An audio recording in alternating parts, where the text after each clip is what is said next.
Okay, so 30 years ago today, we decided to make Donnie and I decided to make our first movie. We decided that, huh? Oh, sorry, go ahead. It was Bill Clinton against George Bush was going to be the election day. And we thought the day after election day, one way or another, it would be a new world, right? So we decided, fuck it. That would be a good day to make our first movie.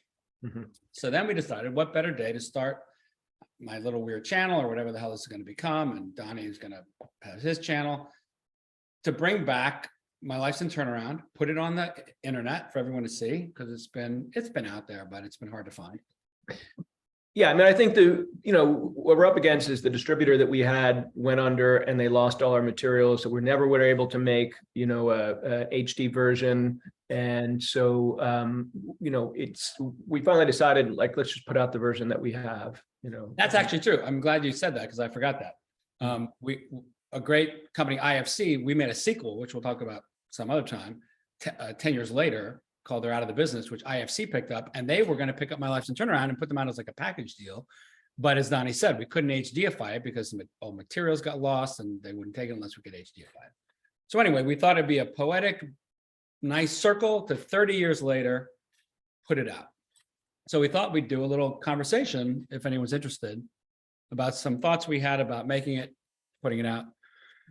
I just want to, first of all, preface that, listen, I'm old now, right? And I have a beautiful wife and kids. I don't care about how I look. So I didn't need glasses when I was young or making this film 30 years ago. Now I have old person glasses. I just want the biggest area of lens. So I was going because I want to be able to see. So I was going for Charles Nelson Riley look, but then Norman Chad, who's a famous poker commentator, actually said it's more Son of Sam than Charles Nelson Riley.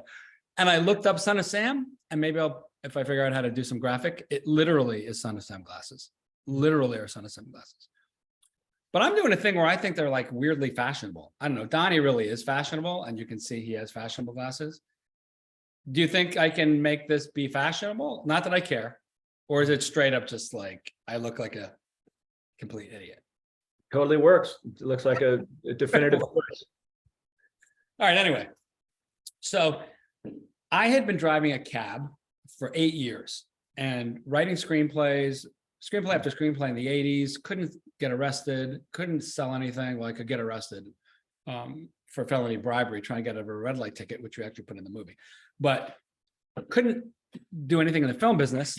I was getting really sad and depressed and thought, I'm going to quit. I was turning 30. And I thought, you know what? I'm not going to say I'm going to quit for my life, but let me just make one movie. This movie, Laws of Gravity, came out. We kind of knew the guys that made that, Larry Meistrich and these people called the Shooting Gallery, Nick Gomez. And that was purportedly made for $35,000. Now, everyone knows at that point, if you make something 60 millimeter, you have to blow it up to 35. That costs 40 grand in itself. So it wasn't really 35,000, but it was made for next to nothing. It was 38,000 that it was, but that was its big hook. That was the big selling point. This is a full feature film made for $38,000. There had been a couple. I was had a small part in Whit Stillman's Metropolitan that was made for $200,000. There was another movie that our friend Bobby Burke was in. Was that before Laws of Gravity?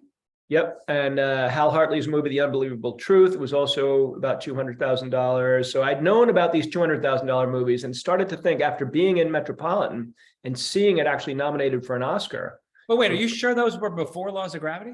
Absolutely. Okay.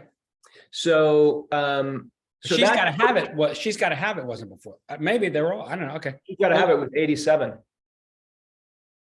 Well, Laws of Gravity was anyway, we'll Google it. Anyway, it was around that time. Gravity was it was She's Got to Have It, Metropolitan, okay. Unbelievable Truth were around the same time. And then, but the big, so I thought like 200,000, like, okay, that's like $1 million. I'll never get 200,000, that felt like $1 million. But still, but it wasn't, but it was almost like, I don't know, but then this movie comes out and it's a good movie playing in the theater, and it was made for $38,000, was what all the press was about. That's right. That's right. So I was like, listen, if that guy can make a movie for $38,000, it's in a movie theater. I saw it at the down on 3rd, the old Waverly, down on where I first saw Rocky Horror Show on 3rd Street and 6th Avenue. became the IFC Center where our sequel to My Life's in Turnaround played. So that was a nice poetic thing. Anyway, I thought if they can do that for 38 grand, I can cobble up $38,000. So before I quit, let me just make a movie to say I did it. Donnie and I were friends. So I said to him, I think I said to him this whole thing, like, I want to make a movie. And he was like, well, I want to make a movie. I was trying to get an independent film made with a friend and really wasn't getting anywhere. I'd done, a bunch of little plays and black box theaters and I was working as a bartender. I'd worked as a bartender for 11 years at that point. And I got fired from this bartending job by my best friend because he said, you're just miserable and it shows and you don't want to be here. And I was livid, but then I thought, okay, this is some kind of divine signal, that I have to do something else. And that's when Eric and I had a meeting at the Broadway Diner. Right. And one of my favorite stories about Donnie, which sums up part of his personality, is when he would tell me when he's a bartender, if somebody threatened him like behind the bars, like, I'm gonna wait, and when you're off the shift, I'm gonna fucking fuck you up. Before the guy could get the sentence out of his mouth, Donnie would just punch him in the face because Donnie couldn't deal with the anxiety, like that great Casey Shamasco movie, 3 O'Clock High or whatever. What was that called? 3 o'clock high, yeah. Yeah, where he waits all day for this fight. And Casey Shamasco, we knew, and ended up being My Life's in Turnaround. So Donnie couldn't, like, win or lose, he just couldn't deal with the anxiety of waiting, which I totally identify. I wasn't that person. I would just run and be terrified and shit my pants. But, and I don't even know if that's just a great story of Donnie's. I don't know if that really even sums up his personality or part of it. It was definitely time that I reached a breaking point in that, working that job. And really, it's not that the job is terrible. People work as bartenders, nothing wrong with that. But it's just that I had wanted to do something else very badly. Right. All right. So we decide, we're like, okay, fuck it. Let's make it together. So I moved home. I was 30 to live with my mother, to try to help cobble together any money. We were just trying to my father had an old Bolex camera. I'm like, we could use that. We just have to get money for Donnie he had been in a couple movies, but neither of us had worked in production at all. So I didn't know. I had written a ton of screenplays. I had a vision of directing plays and stuff, and I could act. So I just felt like we knew that we could just do it if we just got people to help us, a camera, which I could maybe have, and enough money to feed people. So we didn't really have a goal. Let's get a couple $1,000 together. So I had a friend of the family, like the one guy my father knew who was a stockbroker. He loaned us $5,000 and he invested $5,000. So there was $10,000. My mother gave $48. Friends gave us $200, $300. You got the reading is one of my favorite stories about it because we had a reading of the screenplay. And we were trying to do it. We were trying to raise $100,000, and so we thought any one of these 100 people that we're inviting to this reading could spare $1,000. And we thought, okay, if we have 100 people, we can get $100,000. So we had a reading. People laughed. They loved the script and the reading. And out of that 100 people, we raised, I think, $1,000. I remember a guy, Ed, gave us 100. Or maybe he gave us the 1,000. This guy, Ed, God bless him, gave us the $1,000. Right. Okay. So that goes to show you how much people, and God bless him, but right. Okay. So I completely forgot that. Donnie has a better memory than me. Anyway, so we had 1,000, that 10, 11, 12. Then I don't even know how we met this guy that had some money from outside Washington, D.C.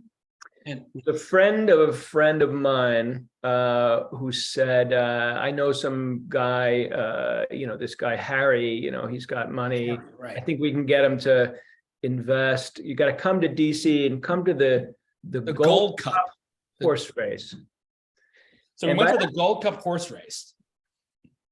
By that point, we had cast Dana Wheeler Nicholson, who was the sort of beautiful ingenue in Fletch. Right. And so she was known as being this hot, sexy, beautiful woman. And they told us to bring Dana. Did we bring her? We did. Wow. I completely forgot. So wow. Donnie has so many good stories that I didn't even remember. So we brought Dana, and out of that Gold Cup, we didn't raise any money from the people we met, but the guy that Harry knew, some guy that was a businessman, decided to invest 3,000. Is that right? I think so, yeah.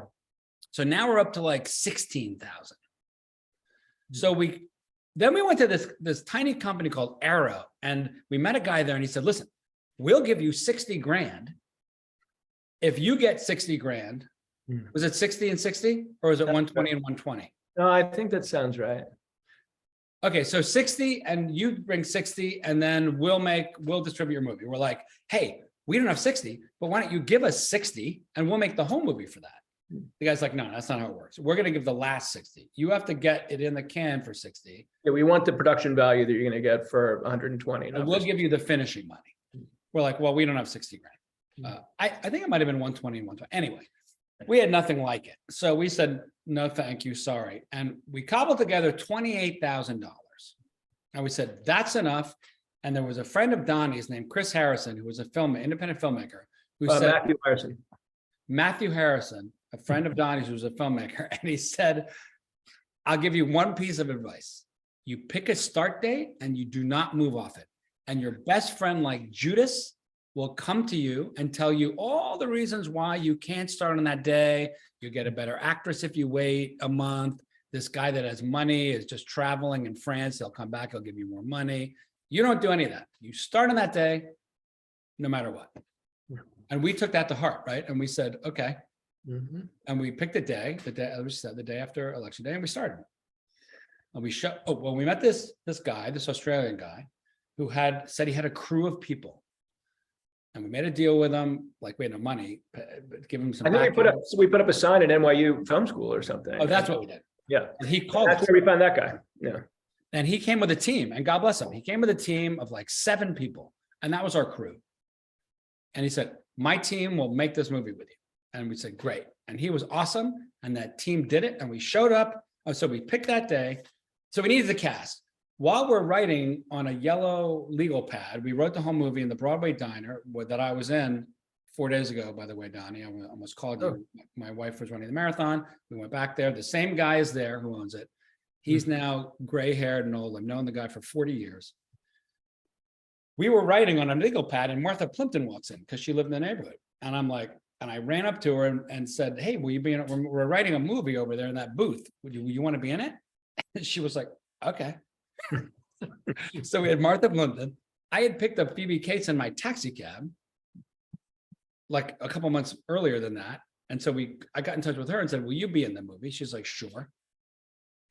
And then we decided John Sayles, who at that point was kind of the godfather of independent film. He was the independent film guy before the big 90s independent film thing, right?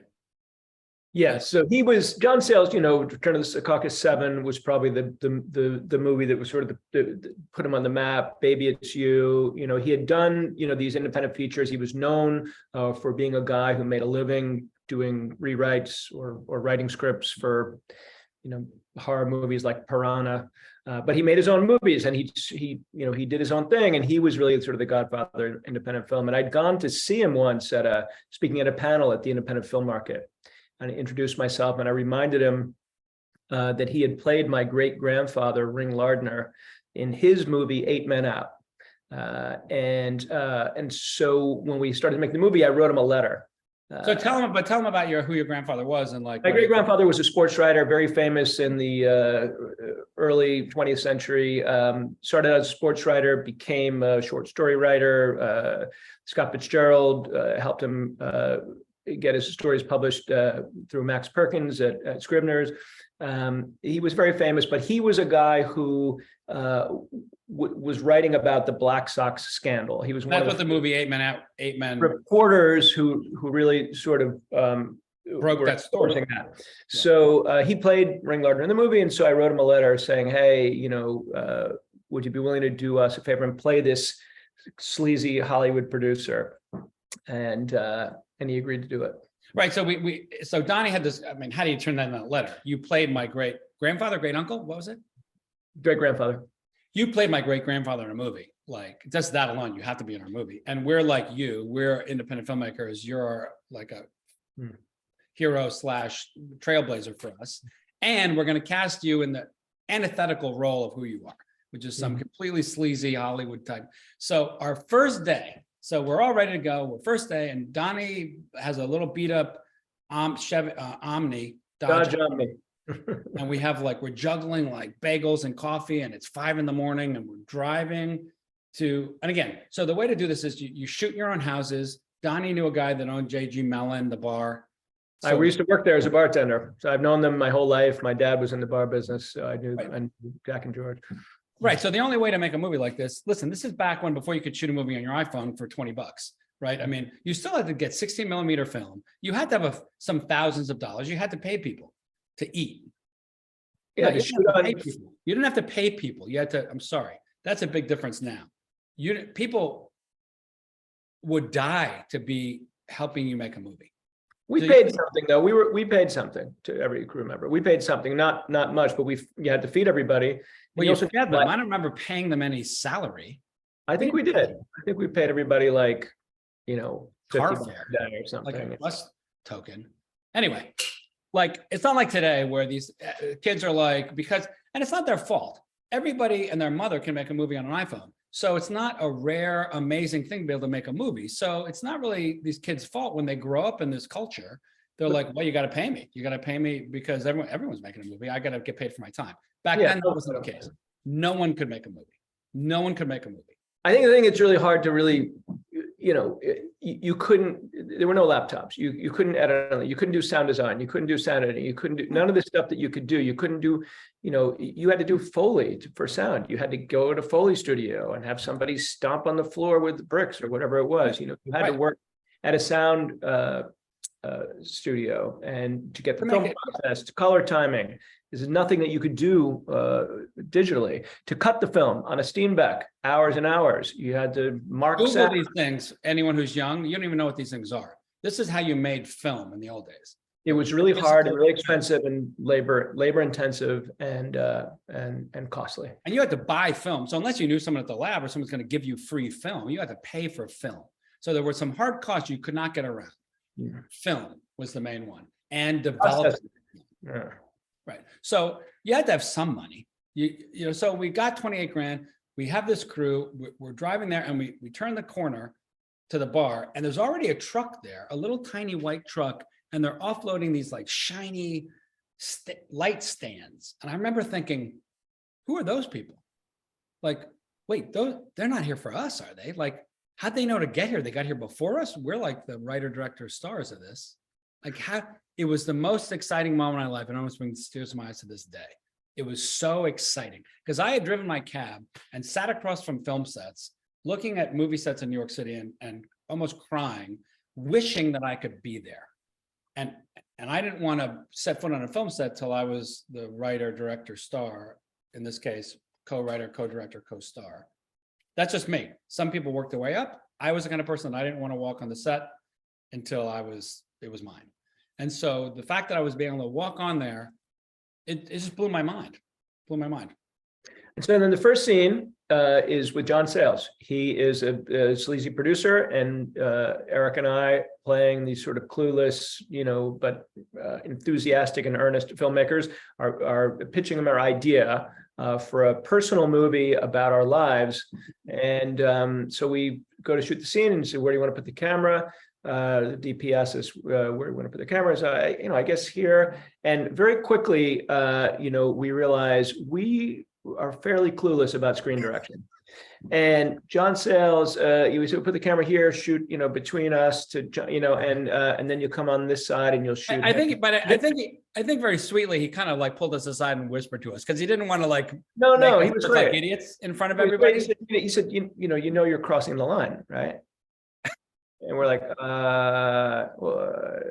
any number of dumb jokes crossing that. We didn't know what the fuck he was talking about. And quickly he explained, screen direction to us. Well, we're also trying to shoot the hardest thing to shoot, which is 3 people at a round table. Mm-hmm. Right. So like we also, the first setup wasn't like some easy 2 people right across from each other. Anyway, but he pulled us aside really nicely and said, hey, by the way, like we might want to do this. We're like, great. And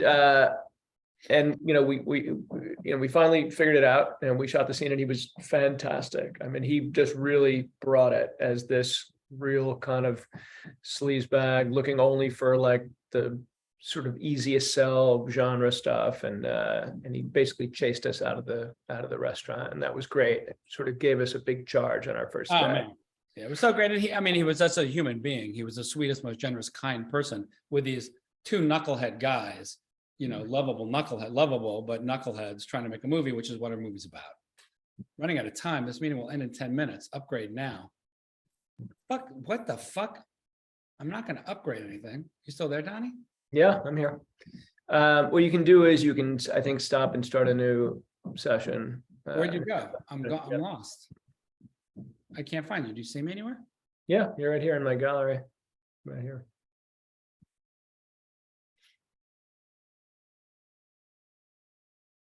Okay, well, I don't even know where fucking Zoom is now. I can't even find my Zoom. You don't have a Zoom icon? I can't see the Zoom. All right. The bottom of your screen? Okay, 10 minutes. Okay. Well, we're not going to finish in 10 minutes. Let's stop and start a new one. Well, let's use the minutes we have. Okay. Okay, so where are we? So that was like an amazing charge, right? So Donnie said, so we're off and running.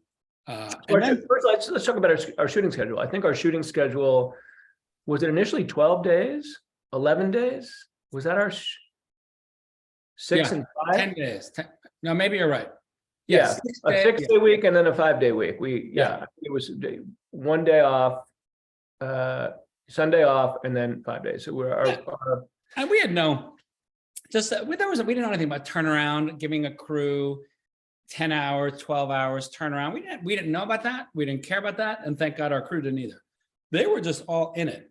Mm-hmm. We would shoot 18-hour days. All the crazy stuff would happen. You'd go to a location, you can't shoot there, or the light's gone, or so we were just burning the candle. We'd shoot 18 hours and sleep for 6 hours. Our AD wouldn't show up because he fell asleep on the subway and went out to Coney Island and had to come back, Yeah, we shot a lot in my apartment, which is sort of a big old Upper West Side apartment. But terrified of getting evicted. I didn't get any permission, there was no insurance. There was no, we didn't have, we got a neighbor to allow us to put a light in their window and shoot across the courtyard. But yeah, I was always in a state of panic about getting busted by the management and having them throw us out in the middle of the shoot. Right. So it was fine friends, fine restaurants. Luckily, the streets of New York City are like, you're supposed to have permits. We didn't, but no one really bothers you when you're out there and nobody, And so the streets of New York are like a film set, and great. So we shot a bunch on the street, in the park. And we stole a shot in Times Square. We just pulled the car over, popped out, threw a camera on sticks right in the middle of Times Square, and shot there.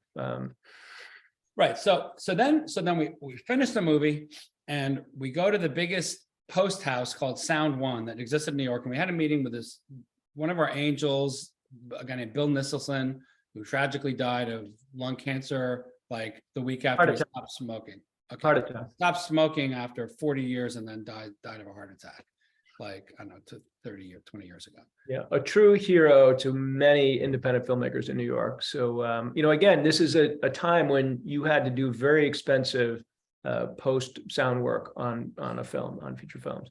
And that you're in anyway. Yes, go ahead, Eric. So he basically said, I think $30,000 was a package. These things cost hundreds of thousands of dollars, and I think he just threw out that number and was like, if we couldn't pay him, it'd be all right. He just really liked us as guys and wanted to help us and wanted to help independent filmmakers. So he gave us. We went and we edited there. We did all the sound work there, and we cobbled together this movie. Well, the other part of it is we wouldn't have gotten that far. We had to get the film processed. And we first had a meeting with Irwin Young at Duart. And this is another sort of serious hero to independent filmmakers in New York. Processing lab. We went and we sat down with him and we told him, this is what we're trying to do. And he sort of estimated that we'd need about $50,000 in processing there just to get a work print, and that's without a blow up to 35 millimeter, just a 60 millimeter work print, processing, color timing. And Right, for those of you that don't know what that is, when you shot in 16 millimeter, no theaters really would play 16 millimeter. So you had to blow up the 16 millimeter to a 35 millimeter print, which cost $40,000 so that a theater would even show it. but we couldn't even think that far ahead. At this point, we just have this shot negative, this exposed negative, and we needed to get it turned into, we need processed into a film print so we could edit the movie on a Steenbeck. And we sat down with Irwin, and he said, well, this, the cheapest you could probably do this is about $50,000, and we said, okay, great. We want you to advance us that $50,000 worth of work, and we will pay you when we sell the movie. And he looked at us and he said, why would I do that? I have not even the slightest bit of evidence, that you're going to sell this movie and get that money. And we said, because we really believe we will, and we're asking you to help us. And he said, I can't even believe I'm doing this, but okay. Right, it's because we're dreamers. And let me show you something. You see this, Donnie? Remember what this is? I like to keep one physical memento from every movie that I make. So this is a scene of our movie, My Left Turn. It's a shot of me slam dunking on Michael Jordan. Right, that was the poster you had up in your bedroom in the movie. Yeah. Right. So as you can see, it's very fancy. Incredible Photoshop. Yeah. So you can see that that's real. This is a real shot. Anyway, so that's a scene from our movie. So I've always kept this. We didn't clear that. We didn't get Michael Jordan never sued it. Like, that's what I mean. Like, oh, did you clear that image? Like, yeah, we cleared the Michael Jordan. Anyway, so I didn't even remember that story, that amazing Irwin Young story. So those are the two people really that were the real angels, because we had shot something. We spent a lot of time and energy and what money we had to shoot this film and get it in the can, get the negative in the can, but without being able to process the film and then do the sound work, do the editing work. We cut the film at Sound One. He gave us a room with a Steenbeck, and without that, that would have been the end of it. So, but we wound up in debt for about $80,000 to $100,000 at that point. But then we had been courting this guy named John Pearson, who had a small company called Islet, who was, again, the angel to independent filmmakers. My Life's She's Got to Have It, Clerks, Go Fish, that 90s early movement of independent film. He gave finishing funds to all those films. Highly recommend his great book, Spike Mike, Slackers and Dykes. He sold Roger Moore's first, no, not Roger Moore, Michael Moore's first documentary, Roger and Me. So his thing was, he put in finishing money and he acted as the sales agent and he sold the movie. And he had a tremendous track record at that point. Incredibly smart guy who really understood the landscape. And I found out about him through reading the trades, and I started calling him and tried to get him to watch our rough cut. Right. So basically we got 20 minutes together and we had a screening for distributors, for John Pearson, all these people to say, buy our movie. Here's 20 minutes. We had the Phoebe Cates scene, John Sayles scene, Martha Plimpton scene, and it went great. People loved it. No distributors wanted to buy it at this point. They said, show it to us when it's done. But John Pearson basically was really interested, and Donnie met with him and kind of courted him. Donnie did most of that. And he said, okay, I'll give you 200 grand. Well, my recollection is we did show basically like a teaser to distributors, Fine Line and October. I just thought it was 20 minutes of cut footage. Yeah, so 20 minutes of film, but John actually wasn't a part of that. He came to watch the rough cut on the Steenbeck. Okay. He came to Sound One, and I think he advised us against showing the 20 minutes to these distributors. He wasn't available to come and see the movie. Right. We did it anyway. And anyway, he said he would still come and watch the rough cut, and he watched the rough cut on the Steenbeck. And, we were sort of very nervously sort of hanging back in the room, and could see that he was laughing, at the, in the right spots. And so we were confident. And so we said, will you put the money in? And he said, I can't I can't commit right now. I'm going to Sundance with, I think I have 2 movies to sell at Hold on Sundance. to that thought because we're out of time. Let's start a new one. Because remember what you're telling there. Okay. Okay, I'm gonna start a new one.